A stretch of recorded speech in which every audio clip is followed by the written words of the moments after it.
In the early days of broadcasting, technology was crude, and while transmissions were clear, they often didn't carry very far.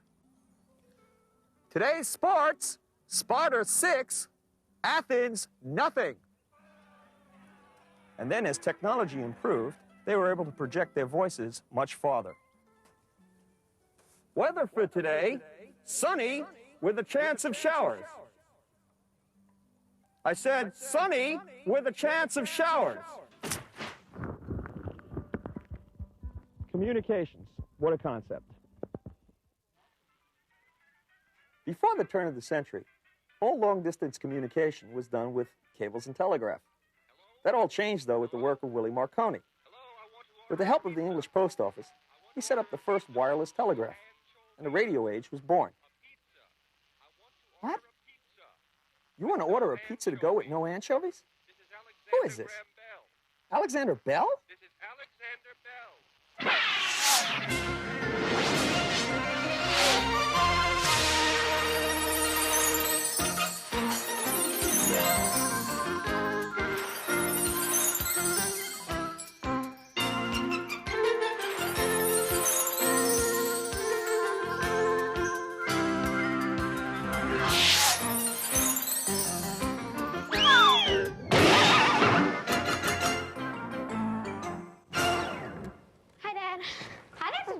Hi, guys. What's up? We're having trouble with Van's radio. Oh, what's the matter with it? When we take it outside, it plays fine. But inside, it's all fuzzy and weird. Well, it could just be the batteries. How old are the batteries, Van? About a year old. Well, that may be doing it. Or you'd say just in the house it gets strange. Well, it could be stuff in the house. You know, the house has a lot of things happening in it. What do you think might be doing it? What do you think, Van? The lights? Could be the lights. Natalie, you got an idea?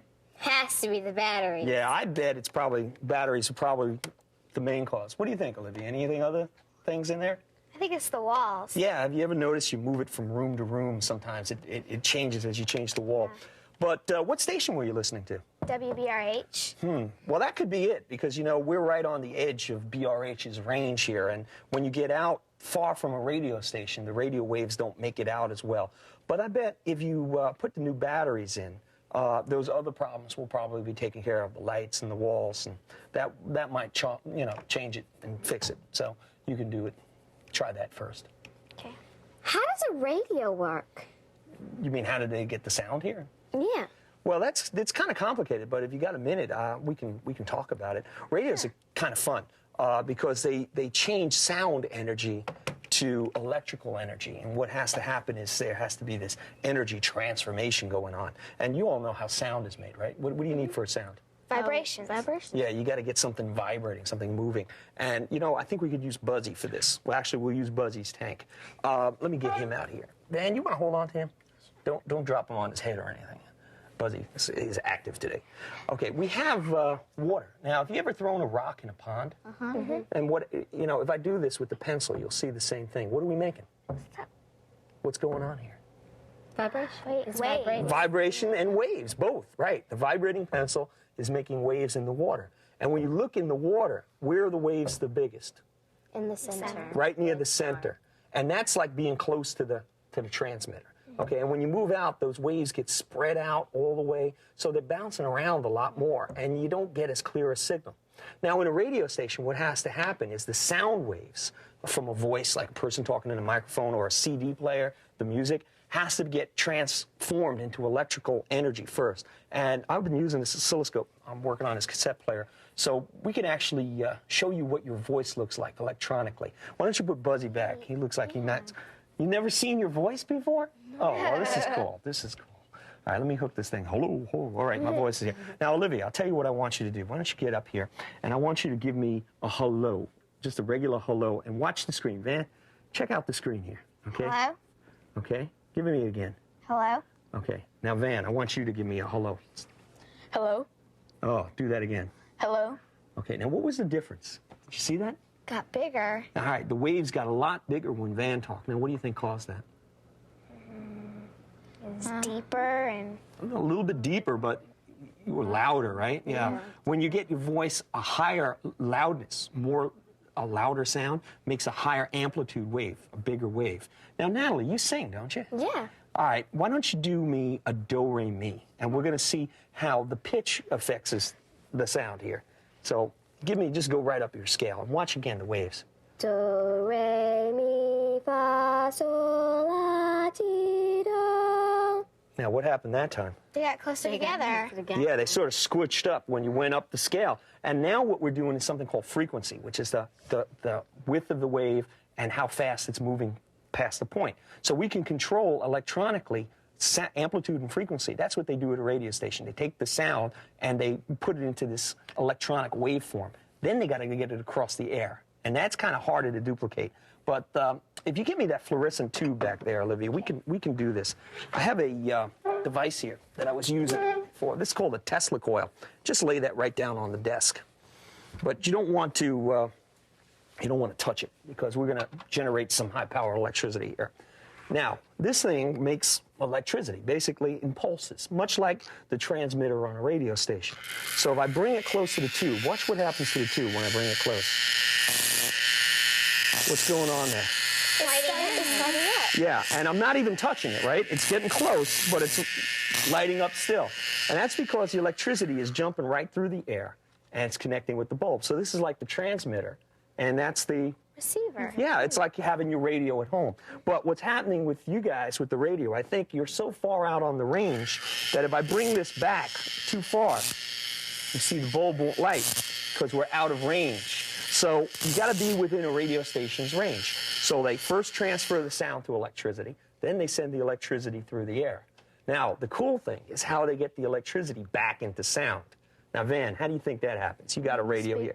You got the speakers, okay? And speakers take the sound take the electrical impulses, and they make it back to sound. And Natalie, why don't you give me that battery over there? We can set this up right here. And I have the speaker. Now, what I want you to do is Natalie, you hold one end to one terminal on the battery, and then you just touch the other one on and off, and we'll take a look at what's happening here. Take a look at the speaker as you touch it on and off. You see what's going on? Yeah, it's vibrating. It's vibrating. And what you're doing is you're hearing the electricity that's in the battery. Every time an electrical pulse goes through, the speaker vibrates. So we're making sound energy out of electrical energy. And that's basically the steps in a radio. You got all of these things going on at once. Now, the best thing to do, okay, why don't we disconnect this for a minute? The best thing to do is kind of see a radio working in action. So I have some friends, Nolan and Laney over at WBRH, and I went there the other day and saw what was happening. You want to take a look? Yeah, sure. All right, cool. Jazz in the City, 90.3 WBRH. I'm Nolan Patain, and that was Gary Mulligan with Venus de Milo. Before that, you heard a little Joe Henderson with Lotus Blossom. Coming up next, you'll be hearing a little Joe Pass on the guitar with the JP Blues. Hey, Nolan, how you doing? Doing all right.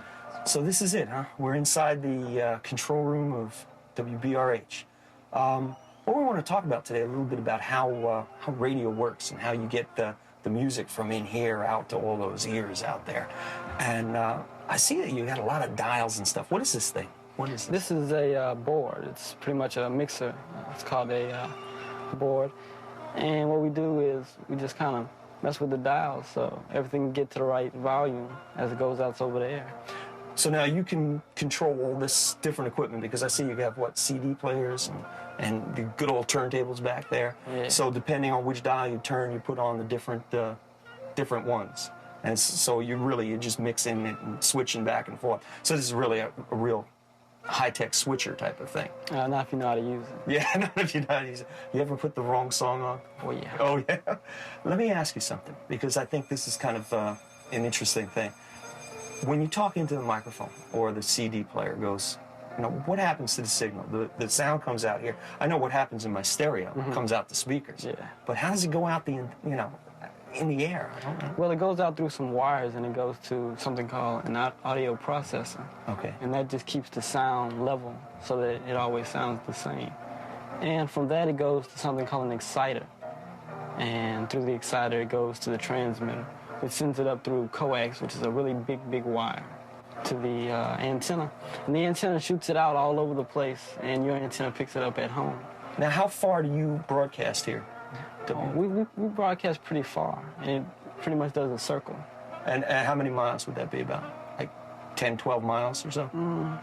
It's probably a little more than that. Oh, you got to do a mix? Yeah, let me do All this right, mix. yeah, I don't want to.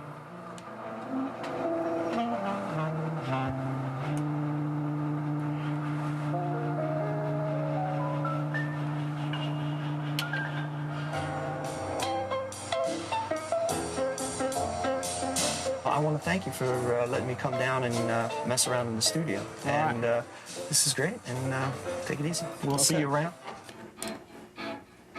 Hi, Lainey. How you doing? I'm fine. How are you? Good. I have a problem here. That clock says 20 after 2, and my watch says 20 after 10. What's going on? What we're doing here is we're recording overnight. We're recording overnight rock. It plays back at this time tonight. So you mean you're not live on the air all night long? No, no one's here. Oh, God, I thought that was the real thing. Well, I guess it is the real thing. It is a real thing, but not real then. So now what's going on here? How is this different than going on live? What we're doing is we're recording it onto a stereo VHS tape. I'll tell you, you're doing great. I was listening to you last night, but I guess I wasn't listening to you last night. I guess I was listening to you today. So now I'm all confused. But anyhow, thank you very much for letting me come down. And I don't want to get in your way here, so I know you got a show to produce. But thanks. Good luck. You're welcome. All right. Thank you. The new alternative 90.3 WBRH. Hi, I'm Lainey Weinstein here with you in the wee hours of the morning, and thank you very much. So what do you guys think? That was neat. Yeah. That was cool. Radio stations are kind of fun, and they have lots of weird things. I still can't believe Lainey, though. I thought for sure she was on the air at night, and now I find out it's on tape. And now, I wonder how many other stations do that. You know, there are probably a bunch of them. I got an idea. You know, we've been thinking about radio and sound. And, you know, a long time ago, before they had television and all these great digital things, radio was the thing to do. People would gather around the radio and listen to sound and listen to shows. And they used a lot of interesting sound effects to make them believable. And before they had samplers and digital devices, they had to be really creative. And I bet if you put your mind to it, you can find some junk laying around here to come up with your own sound effects things. What do you think? Sound. Anything makes sound, right? What do you got, Natalie? You got an idea? Yeah, these 2 blocks of wood. They can make like a gallop sound from a horse. Okay. Yeah, or, you know, that's in fact how they did it. They used wood, they used coconuts. What about you, Van? Any idea? Oh, this tube, like a bugle. Like a bugle. Actually, it sounds more like a elephant. Okay. What about you, Olivia? You got any ideas? I think I remember something in school, and we took some sort of a spring and attached it to a box at the bottom. Oh, It was yeah. neat. The phaser sound. Yeah. Let's see. Do we have that stuff around here? Yeah, we got the oatmeal box. Is there a spring laying around there someplace? Now, this one is kind of cool. I like this one myself. Now, if we take the spring, right, and if you just vibrate it, what happens? Doesn't make any noise. Very little. Yeah, you don't really hear anything. Okay, so do it. Now, what do you got to do with this? You gotta screw it in the bottom like this. All right. Now, what does the box do? It acts like a speaker. Okay. So what we're doing is we're taking those vibrations and we're making them louder by attaching them to something. So give it a shot. Let's hear what it sounds like. Go ahead. Sounds sort of like photon torpedoes. And in fact, you could do the same thing. You can use rubber bands and cups, or you could use strings and things, or anything else. Could you use like another piece of wire, like this? Well, what do you think? What do you think will happen? Make a different sound. Yeah, it's a little bit bigger, so it might vibrate differently. So maybe we'll get a different sound when we hook it up. All right? But the nice thing is to just basically go home and try it yourself. So take your radio, get some batteries, and let me know how it works out. Thanks, Dad. All right, take it easy, guys. Bye. You can experiment with making your own sound effect devices. All you need to do is cut some rubber bands and get some cups. Use a pencil to poke a hole in the bottom of the cup. Slip one end of the rubber band through the hole in the cup and tie a knot on the inside.